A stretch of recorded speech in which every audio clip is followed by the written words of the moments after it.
8장 23절 한 절 보시겠습니다.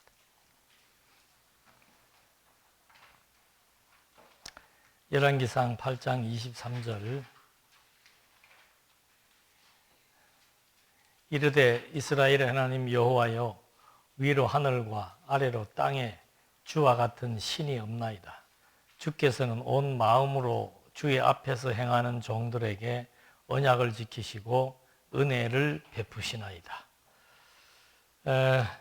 열왕기서의 내용은 왕조의 정통성을 확인시켜 주는 겁니다. 그러니까 여기 나와 있는 주제도 왕조에 대한 이탈이 나와 있는데, 이탈 왕조와 이탈하지 않은 왕조, 정통성이 있는 왕조와 이탈한 왕조에 대한 분명한 선을 여기서 확인시켜주는 내용이 열왕기서의 내용입니다. 그래서 먼저 1장에서 11장까지 내용이 왕조 이탈에 대한 과정인데,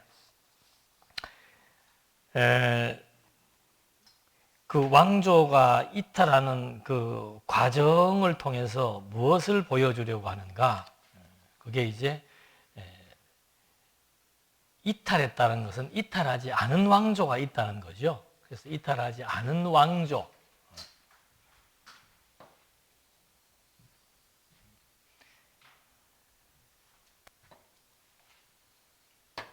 이렇게 됩니다. 이게 이제 930년에 여로보암에 의해서 처음 이탈이 시도되는 거고, 지금 우리는 이제 이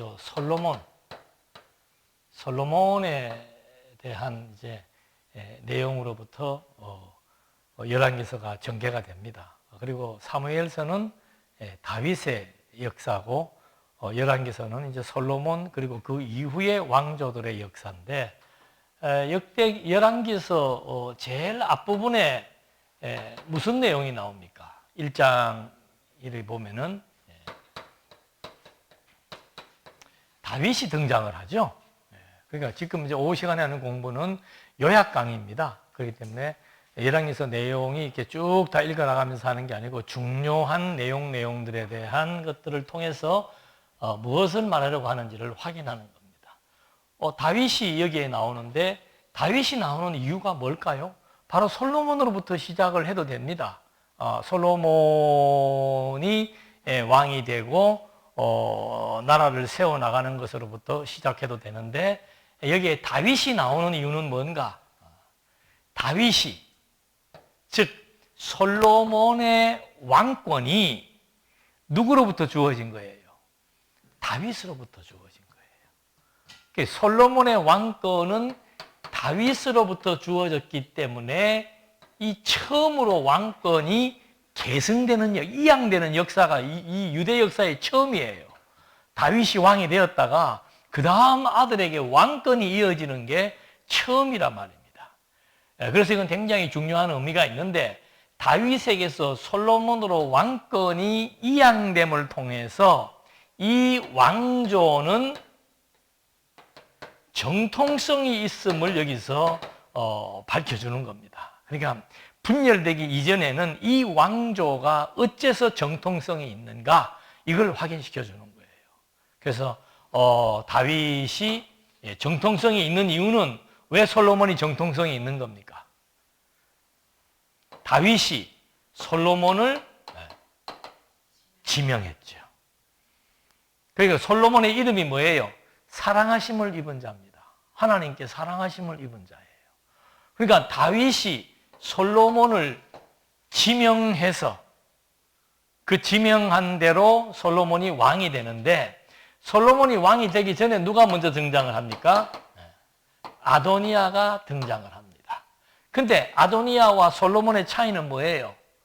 아도니아는 지명을 받지 않은, 그냥 장자일 뿐이에요. 가장 중요한 것은 선대 왕이 그 다음 왕을 지명해야 되는 이 첫 번째 과정이 여기에서 이제 굉장히 중요한 부분으로 등장을 하는 거죠. 근데 이런 역사가 다윗 때도 똑같이 반복이 됩니다. 사무엘서에 보면은 제일 먼저 나오는 게 누가 나오는가 하면 한나가 나와요. 한나가 나오고 그 다음에 그 한나가 자식을 놓지 못해서 기도했을 때, 그 다음에 이제 그 한나에게서 사무엘이 나오죠. 사무엘은 선지자인데 사무엘이 등장을 하게 되고, 그리고 이제 하나님께서 먼저 하나님께서 사울을 백성들의 요구에 의해서 왕으로 세우고, 그 다음에 다윗은 하나님이 지명해서 왕을 세우는데, 물론 사울도 하나님이 세웠고 다윗도 세웠는데, 다윗에게 정통성이 부여되는 것은 바로 약속의 지파, 언약의 지파인 유다 지파라는 거죠. 그래서 유다 지파인 다윗을 하나님이 지명해서 불러서 다윗에게 이제 그 정통성을 부여하는 겁니다. 백성들이 사울을 왕으로 세워서 사울이 먼저 왕이 되었지만, 이것은 하나님이 지명한 것도 아니고 그 다음에 하나님이 세운 것도 아니고 백성들의 요청에 의해서 하나님이 인정을 해준 거죠. 그래서 백성들에 의해서 세워진 왕이며, 두 번째는 혈통이 언약의 혈통이 아니라고 하는 겁니다. 그러나 다윗은 하나님이 지명해서 세웠을 뿐만이 아니고 그 혈통이 언약의 혈통이라고 하는 거. 이게 이스라엘 초대 왕입니다. 그래가지고 다윗이 나라를 세우고 그 다음에 다윗은 왕궁을 건축하게 되는 거죠. 그러니까 다윗의 왕궁 건축은 그 나라의 정통성을 확보하는 데 또 있는 겁니다. 이 나라가 하나님이 세운 나라라고 하는 사실에 대한 입증이 왕궁을 짓는 겁니다. 다윗 때 나라를 세우고 왕궁을 지음으로 말미암아 이 나라는 하나님이 세우고 하나님이 통치하시는 신정국가이다. 그걸 여기서 확인시켜 준 겁니다. 근데 솔로몬 때 와가지고도 똑같아요. 솔로몬보다 아도니아가 먼저 왕이 되어가지고 왕자에 앉았는데, 그걸 하나님께서 내려오게 하는 거죠. 거기에 결정적인 역할을 하는 게 이제 밧세바와 나단 선지자가 이제 마지막 임종이 가까운 다윗에게 가서 예전에 다윗이 했던 약속을 근거로 해서 다윗에게 그 약속을 상기시켜 주어서 다윗이 그 약속에 기초해가지고 솔로몬을 지명해요. 왕이 지명하는 거. 여기는 초대 왕이니까 하나님이 직접 지명을 해줬는데, 여기는 다윗을 통해서 솔로몬을 지명하게 해주고 또 하나님이 그것을 인준해주는 그런 과정들을 통해서 정통성을 이제 확보하게 된다라고 하는 겁니다. 이렇게 해서 솔로몬이 왕위에 서게 되는 거죠. 그래서 솔로몬의 즉위, 왕권 수립인데, 왕권 수립에서 제일 먼저가 즉위입니다. 즉위에서 제일 중요한 것은 뭔가 다윗이 약속대로 지명했다. 그래서 그 솔로몬의 왕권은 언약 왕조의 정통성이 있다. 이걸 여기에서 확립을 시켜줍니다. 그 다음에 두 번째는 숙청을 합니다. 숙청을 하는 이유는 뭐예요? 숙청을 무슨 근거에 의해서 숙청을 합니까? 숙청하는 대상들을 무슨 근거로 숙청을 하는 거예요? 그렇죠. 왜 다윗의 유언대로 숙청을 합니까? 다윗의 유언대로 숙청한다라고 하는 것은 다윗의 통치권에 대한 연속성을 보여주고 있는 겁니다. 아버지가 죽었어도 그 아버지가 통치했을 때에 아버지에게 가해를 가했던 그런 자들에 대해서 그들을 숙청함으로써 아버지의 통치권에 대한 연속성을 솔로몬도 가지고 있다. 솔로몬은 아버지로부터 지명받았던 언약 왕조의 정통성이 있는 왕이고, 지금 솔로몬이 왕이 되어갖고 통치하는 데 있어서 제일 먼저 숙청을 하는 이유는 뭔가? 아버지 다윗에게 반역했던 사람들에 대한 숙청을 가함으로써 아버지 다윗과 솔로몬의 통치의 계승이 그대로 유지되고 있음을, 통치의 형식이 그대로 유지되고 있음을 여기서 보여주고 있는 겁니다. 그런 다음에 이제 세 번째 번영을 함으로써 솔로몬의 왕국이 아주 번성하게 되는 거죠.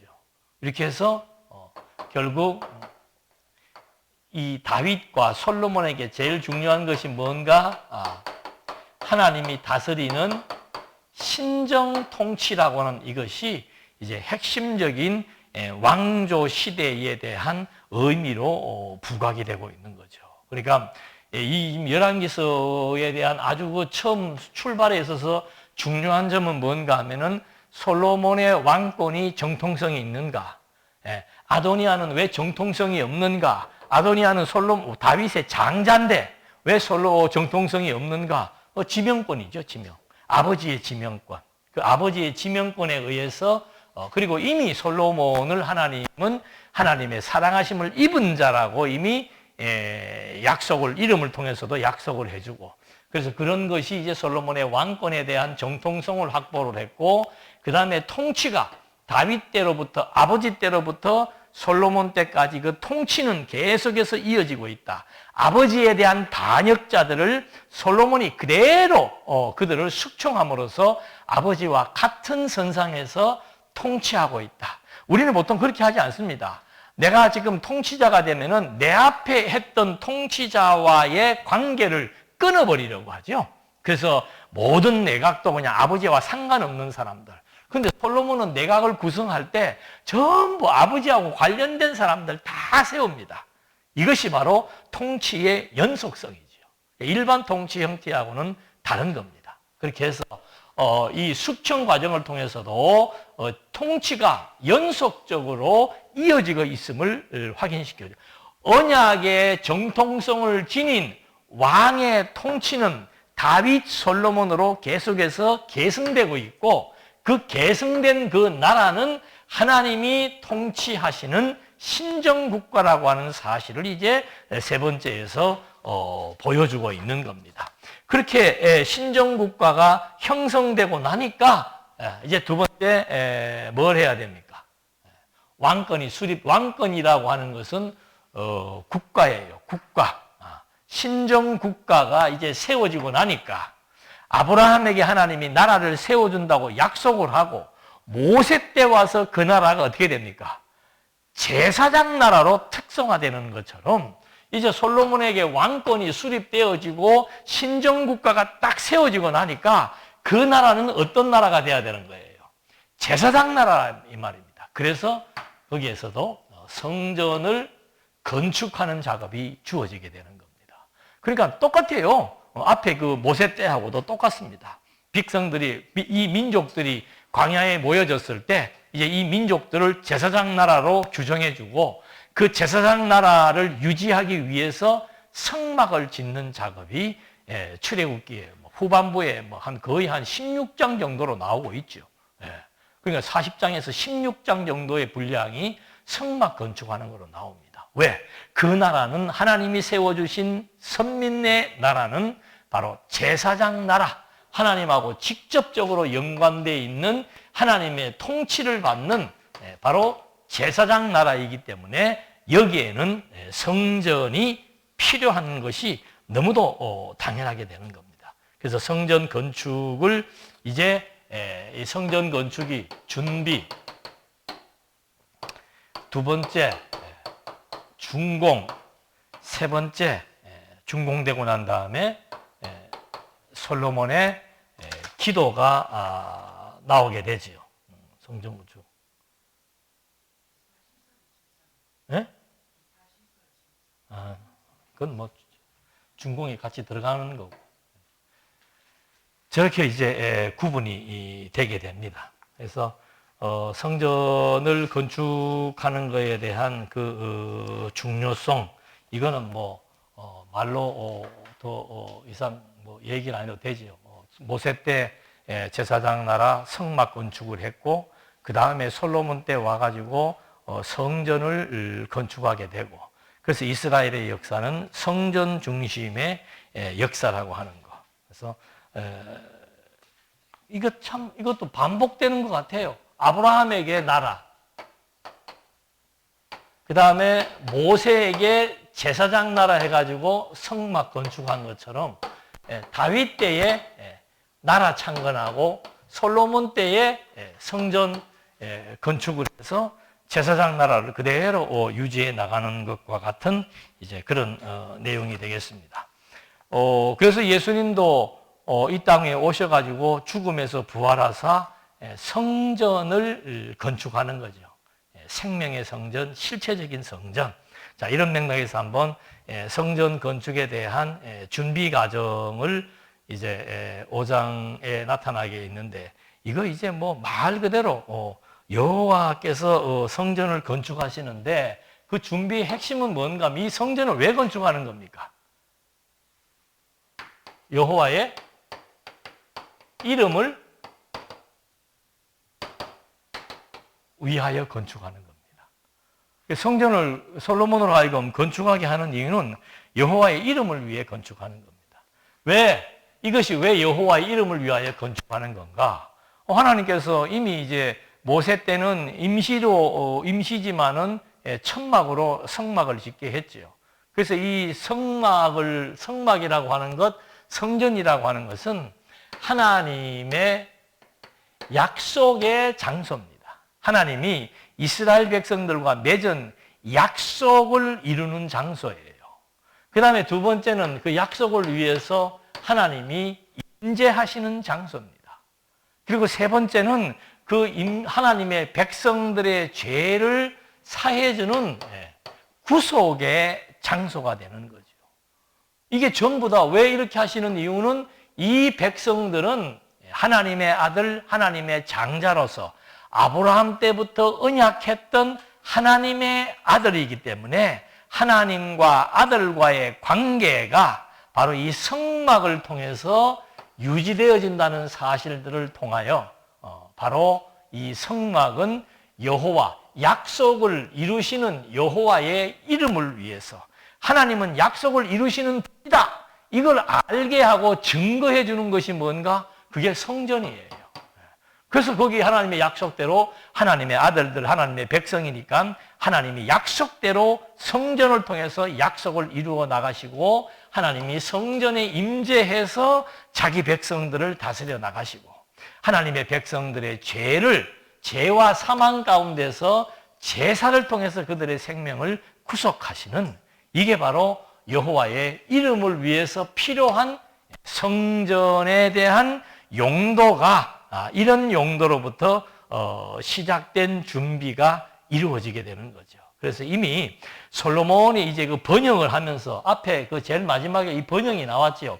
이 번영을 하면서 솔로몬은 그 주변 그 나라들하고 무역 교류를 해왔습니다. 그래서 나무나 양식이나 뭐 이런 것들, 향료나 이런 여러 가지 많은 것들에 대한 무역을 해왔고, 그리고 주변 아버지 때부터 이렇게 관계를 잘 맺어왔던 레바논 사람들과의 그런 관계가 계속 다 유지가 된 거예요. 그래서 성전을 건축할 때 필요했던 그런 여호와의 성전을 위해서 만드는 모든 것들을 하나님께서 이제 다 준비해서 그런 뭐 자재라든지 건축가라든지 이런 모든 것들을 하나님이 다 준비해서 그걸 다 이미 시대적 배경으로 만들어 놓은 거죠. 그렇게 한 다음에 6장, 7장이 이제 성전이 준공되는 내용이 나옵니다. 성전이 준공되는데, 아까도 말씀드렸습니다만 이 준공의 역사를 보면은 모세 때 이제 그 천막으로, 장막이죠. 장막 성전이 모세 40년 동안 이제 그 장막 성전을 통해서 광야를 이끌어 옵니다. 근데 이제 그 장막 성전이 그 다음에 이제 여호수아 때 와서는 이제 언약궤를 중심으로 이제 축소가 되죠. 뭐 일일이 그때 다 하지 못하고 이 여호수아 때는 전시니까, 전쟁을 치러야 될 때니까 실로라고 하는 곳에 언약궤를 모셔놓고, 하나님의 언약의 정표인 언약궤를 모셔놓고 지냈던 기간이 17년이에요. 그리고 그 다음에 사사 시대에도 계속해서 이제 그 언약궤가 이동을 하게 되죠. 그게 약 한 뭐 300년, 뭐 어떤 분은 이제 299년이라서 내가 자료를 그대로 활용을 하겠습니다. 그렇게 하다가 이제 엘리 제사장, 사무엘서에 나오죠. 엘리 제사장 시대에 한 40년 또 이제 이렇게 이 모세 때 지었던 성막이 그대로 이렇게 개성돼 오기 시작을 합니다.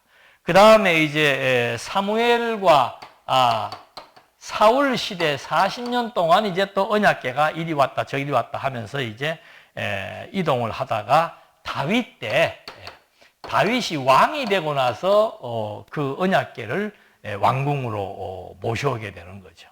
그래서 예루살렘 그 왕궁에다가 언약궤를 모셔놓고 나니까 다윗에게 이 성전 언약궤를 안치해야 될 성전이 필요하다라고 하나님에게 간청하니까 하나님이 이제 너는 안 되고 솔로몬 때 와서 해야 돼. 솔로몬 즉위 4년에 그래서 요 기간을 이제 480년이라고 얘기를 하더군요. 그래서 480년 만에 모세 때 세웠던 장막 성전이 솔로몬의 건물 성전이 지어지기까지 480년에 이제 이렇게 이게 건축이 되게 되는 겁니다. 그러다가 몇 년에 609년도 바벨론에 의해서 이 솔로몬의 성전이 파괴가 되지요. 파괴가 되고 538년에 스룹바벨에 의해서 이제 성전이 재건됩니다. 그걸 갖다가 제2성전이라 그런다고 그래요. 스룹바벨이 파괴된 성전을 재건했기 때문에 제2성전이라고 얘기를 합니다. 그래서 이제 이때부터 좀 새로운 사실이 하나 있는데 이때 이거 회복될 때 학개서에 보면은 하나님께서 이제 선지자, 왕, 제사장이 회복된 것을 보여주면서 제사장, 대제사장 여호수아에게 금관을 씌워줍니다. 그래서 이때부터 제사장이 예수님 오실 때까지 통치해가는 시대가 되는 거죠. 스룹바벨이 유다 지파의 총독으로 나와가지고 왕권을 가지고 치리를 했는데 그 이후로부터는 이제 대제사장들에 의해서 백성들을 다스리는 그런 시대가 옵니다. 그래서 그 중간에 190 몇 년도인가 할 때 마카비 왕조가 나오죠. 마카비 왕조. 이게 레위 지파예요. 제사장 자손들이 이제 왕권을 가지고 치리했던 시대를 마카비 왕조 시대라고 합니다. 이렇게 하면서 이제 결국은 그리스도가 오셔가지고 요 중간에 헤롯이 이 성전을 다시 또 재건을 했지요. 그래서 그 헤롯 성전을 예수님이 보고 이제 저거는 이제 다 필요 없다. 무너뜨려라. 내가 이제는 건물 성전이 아니고 생명 성전을 건축하겠다. 이런 이제 내용이 이 성전 건축을 통해서 나오는데 7년 6개월 동안 하나님의 식양대로 성전을 짓게 됩니다. 그러니까 이 솔로몬 성전의 그 특징은 뭔가 하면은 하나님의 설계예요. 하나님의 설계.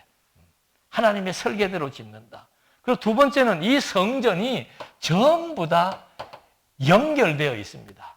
성소와 지성소가 연결되어 있고 지붕과 벽이 연결되어 있고 벽과 바닥이 연결되어 있고 그 다음에 벽을 둘러싸고 있는 모든 천들을 12개의 천막을 만들어 놓고는 그거를 다 고리로 다 연결을 시켜 놓습니다. 그래서 하나님의 설계, 그 다음에 연결성, 그 다음에 모든 성전의 기명들과 밑에 받침대들은 전부 가장 강한 노스로 만들어 놓습니다. 그래서 그 성전에 대한 견고성을 보여주고 있는 이것이 솔로몬의 성전 건축 또는 그 모세의 성막 건축의 똑같은 양식으로 지금 여기서 나타나고 있는 거죠. 그래서 이 성막은 여호와의 이름을 위해서 여호와가 임재하시는 곳이기 때문에 여호와의 설계대로 짓고 또 하나님의 통치가 이 성막과 성전을 통해서 하나님의 통치 역사가 진행되었기 때문에 이스라엘 백성들의 왕들이나 제사장들이 무슨 일이 있으면 꼭 성막에서 또는 성전에서 하나님께 묻잖아요.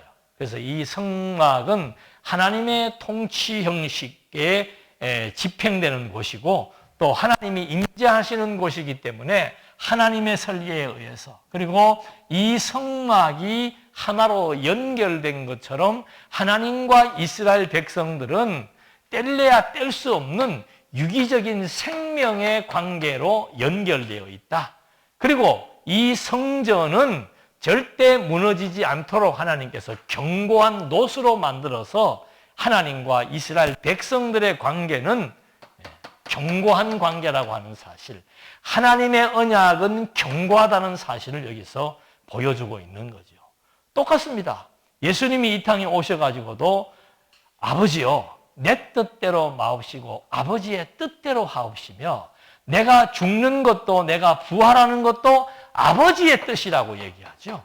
생명성전의 설계가 아버지의 뜻이라 이 말입니다. 그리고 이 생명성전을 예수님은 머리와 지체, 머리와 몸으로 설명을 하면서 그 생명은 하나의 생명으로서의 연결성, 유기적인 생명의 일체적 가치를 말해주고 있습니다. 그리고 그리스도와 우리가 맺어진 하나님의 아들의 관계라고 하는 것은 영원 무궁토록 변하지 않는 견고성을 가지고 있다는 사실도 같이 이제 실체적인 그리스도의 성전 건축에도 그대로 적용되는 것을 우리가 확인해 볼 수 있는 거죠. 그래서 솔로몬이 7년 6개월 만에 건축을 아주 아무런 잡음 없이 성전을 건축하게 됩니다. 잡음 없이 건축할 수밖에 없는 거는 하나님이 이미 설계되면 다 만들어 놓고, 그 다음에 거기에 일하는 사람들을, 어떤 사람들을 쓰는 겁니까? 어떤 사람들을 쓰는 거예요? 하나님의 지혜가 충만한 자, 명철한 자. 그러니까 완전히 하나님의 설계에 100% 순복할 수 있는 그런 하나님이 지혜에 충만한 자들을 불러가지고 어떤 일을 할 때 이것이 하나님의 뜻이라고 하면 그냥 그대로 하는 거예요. 내 의견이나 내 주장이 여기에 나타날 수 없는 거죠. 그렇게 되면 충돌할 수밖에 없는 겁니다. 그런데 7년 6개월 동안 아무 소리 없이 건축할 수 있었던 것은 하나님의 설계를 그대로 집행해 나갈 수 있도록 하나님이 지혜와 총명과 재능을 준 자들을 불러서 건축했기 때문에 아무런 문제 없이 7년 6개월 동안 잡음 없이 건축 공사가 이제 완공되게 되는 겁니다. 그렇게 해서 7장에서는 이제 성전을 6장에서 성전을 건축하고 7장에서는 왕궁을 건축하는 거죠. 아까 왕궁 건축이 무슨 의미가 있다고 그랬습니까? 왕궁 건축이 바로 하나님의 통치권이에요. 이 나라가 세워졌음을 의미하는 것이 왕궁입니다. 그래서 하나님이 세워주신 나라가 다윗 때에 섰다는 것을 다윗의 왕궁 건축을 통해서 증명해 주었고, 솔로몬이 다윗으로부터 왕권을 위임받아 가지고 그 왕권의 정통성을 보여주기 위해서 먼저 하나님의 성전을 짓고 그 다음에 본인에게 왕궁을 짓도록 하나님이 허락해 주어서 성전 건축과 왕궁 건축이 다 이루어지게 된 것이라는 거죠. 그렇게 한 다음에 이제 그런 것들이 다 이루어지고 나니까 솔로몬이 뭐 하게 되는 겁니까? 하나님 앞에 기도하게 되는 거죠. 그래서 이 아까도 말씀드린 대로 이 성전이라고 하는 것은 이 하나님의 약속이 이루어지는 그 임재라고 하는 것은, 하나님이 임재한다라고 하는 것은 소통을 의미하는 겁니다. 하나님의 뜻을 묻고 또 하나님의 심판을 기다리고 제사를 드려서 하나님의 심판을 기다려야 되죠. 그래서 하나님의 임재와 소통인 예배의 관계가 성전을 통해서 이루어진다. 오늘도 우리가 우리 몸이 성전이라고 그러잖아요. 너희가 하나님의 전이다. 하나님의 전이기 때문에 날마다 우리 정신세계는 하나님의 뜻이 무엇인지를 분별하는 하나님과의 소통, 예배적 관계가 이루어진다는 것을 알 수 있는 겁니다. 그리고 성전은 아까도 말씀드린 대로 정죄와 사죄의 장소예요. 이스라엘 백성들이 죄를 범해서 하나님 앞에 나왔을 때 그 죄에 대해서 묻고 그 다음에 그 죄를 용서해 주는 사죄 집행의 장소가 바로 짐승의 피를 통한 심판의 장소, 그리고 그들의 죄가 용서되는 구속의 장소, 이렇게 성전이라고 하는 것은 중요합니다. 그리고 아까도 말씀드린 대로 성전에서 하나님의 뜻을 묻고 백성들을 다스려 나가기 때문에 성전은 하나님이 직접 치리하는 신정 통치의 의미가 있는 곳이다. 이게 이제 성전을 통해서 구약에서 밝혀주는 겁니다. 지금 지어진 그리스도의 생명 성전도 똑같지요.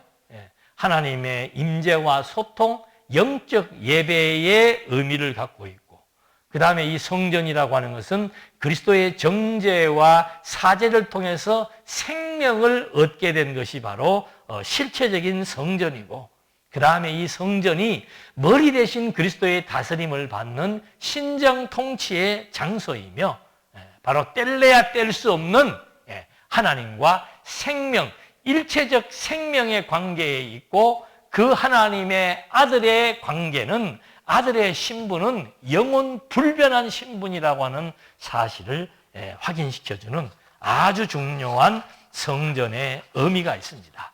자, 이렇게 성전, 이런 중요한 성전을 짓고 나니까 제일 먼저 하는 일은 뭐겠습니까? 언약궤를 갖다가 옮겨놔야 되죠. 그러니까 성전의 중심부는 언약궤입니다. 언약궤.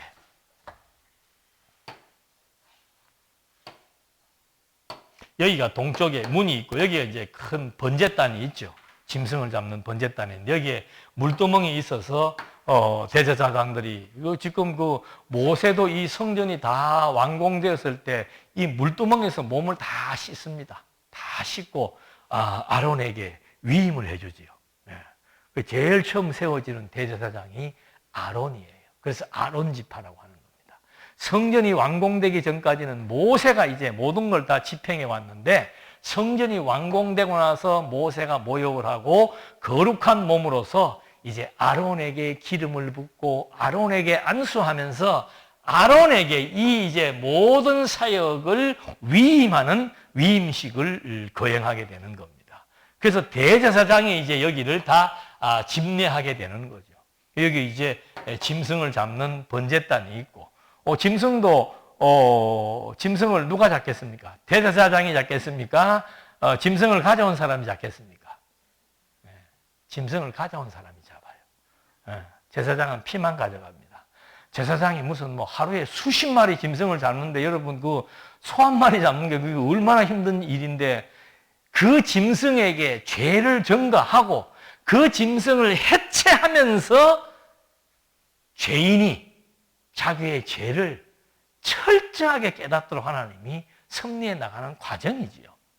안수만 하고 넘겨져 버리는 거 하고, 안수해서 죄 증거해서 이 짐승의 죽음을 자기가 몸으로 다 겪도록 다 해주고, 그 피를 이제 제사장에게 주면은 제사장은 그 피를 가지고 이제 여기가 성소입니다. 그래서 성소에는 향단이 있고 등대, 촛불을 캐우는 등대가 있고, 그 다음에 떡상이 있다 그랬습니다. 여기는 항상 이 세 가지는 끊어지면 안 되는 거죠.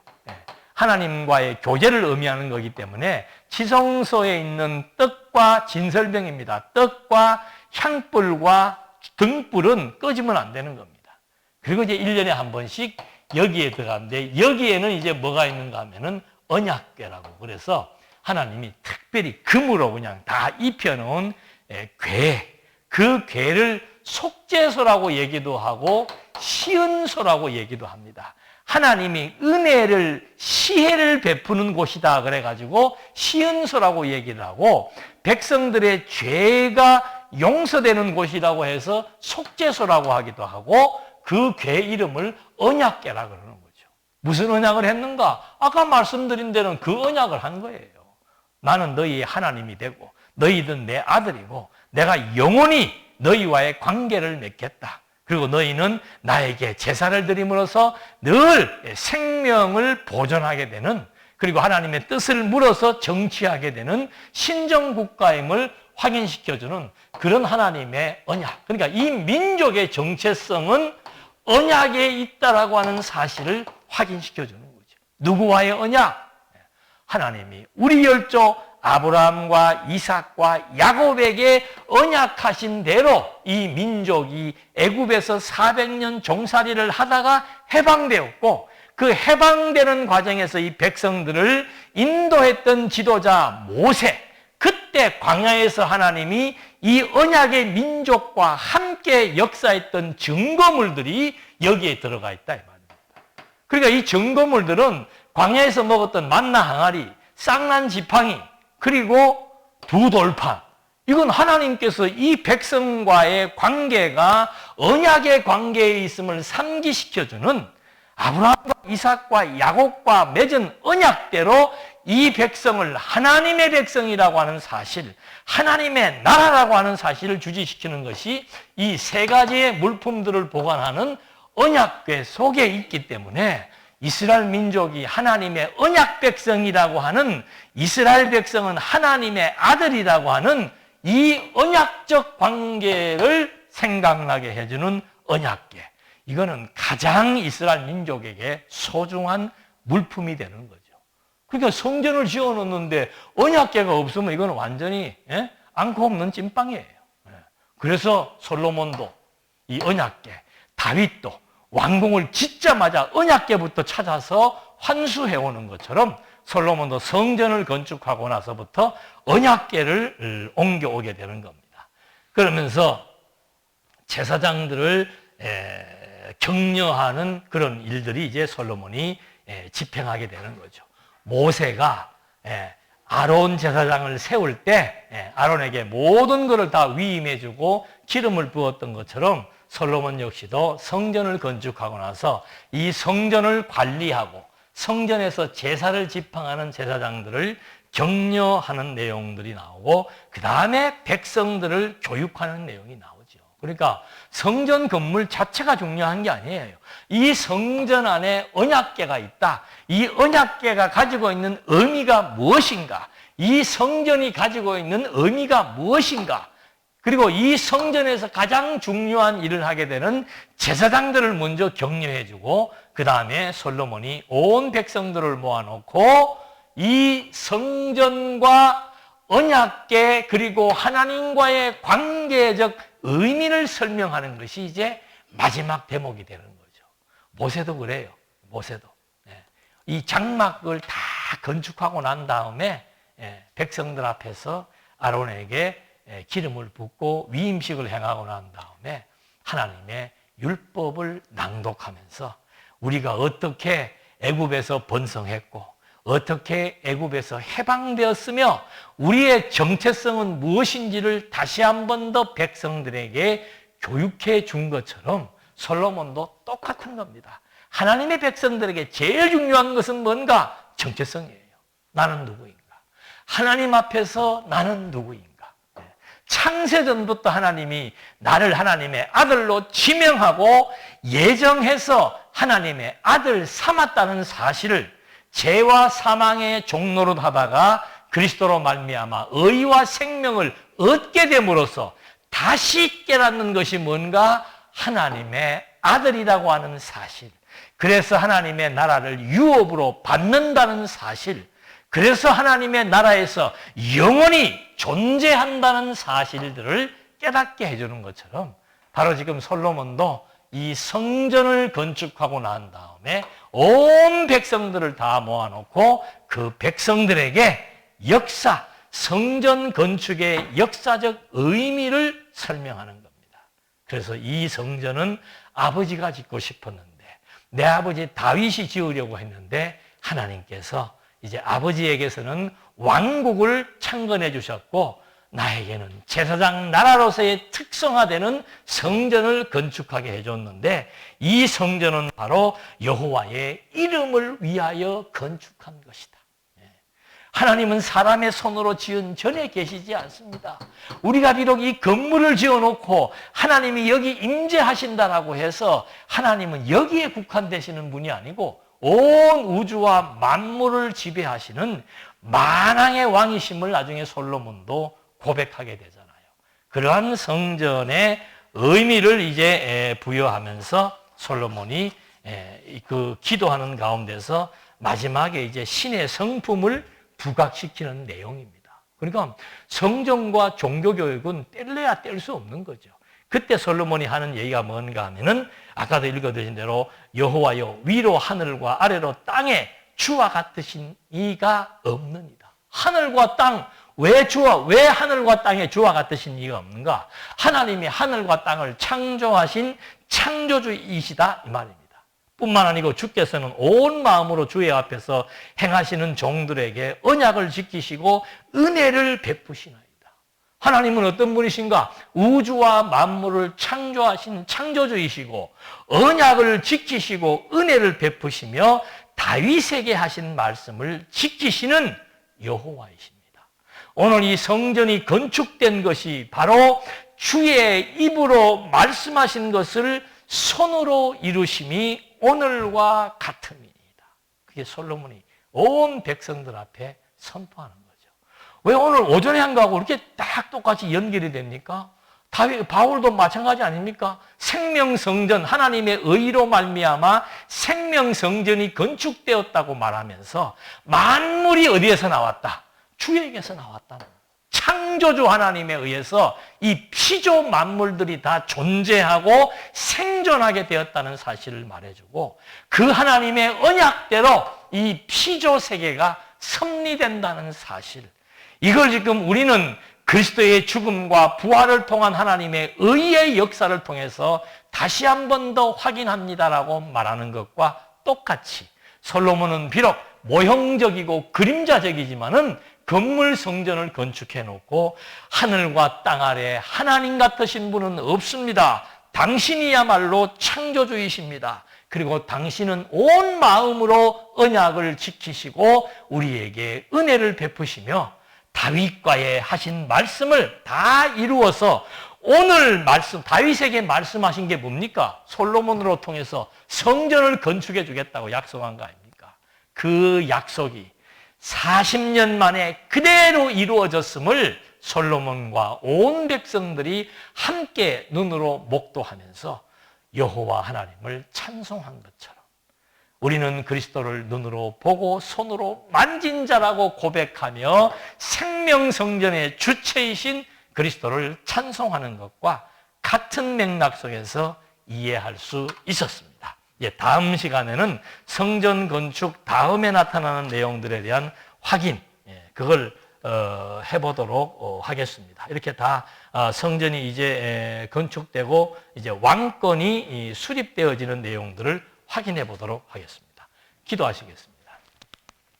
은혜와 사랑이 풍성하신 하나님 아버지, 지금으로부터 3000여 년 전에 성전 건축의 역사가 오늘 2000년 전 그리스도의 생명성전 건축의 역사와 맥락을 같이 하고 있으며 오늘 우리가 하나님을 힘입어 그리스도를 힘입어 새로운 생명을 얻고 그리스도의 생명을 의존하며 살며 기동하며 존재한다는 사실을 또 한 번 깨달아 보면서 하나님의 전 역사는 창세전 하나님의 지혜로 말미암아 당신의 능력으로 뜻대로 섭리되어짐을 또 한 번 확인해 보면서 우리가 하나님의 아들이 된 것이, 하나님의 자녀가 된 것이, 하나님의 성전이 된 것이 정말 하나님 이름을 위하여 되어졌음을 또 한 번 고백하면서 예수님의 이름으로 기도드립니다. 아멘.